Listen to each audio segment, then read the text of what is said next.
Hey guys, welcome back. In today's video, we're going to show you how to fix missing files error on Fall Guys.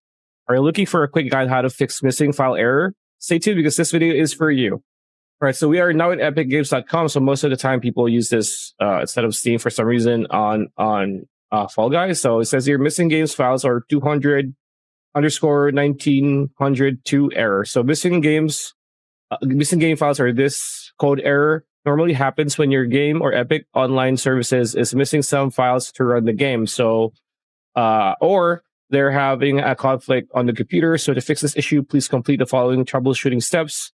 The first one is to clear cache and verify your game files on Epic Games. The second one is to repair or reinstall your Visual C++ redistributions.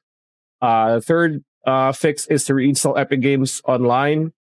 And lastly, just reinstall the Epic Games launcher in general. So these are the fixes for missing game files. It's not really hard to do. It's very straightforward.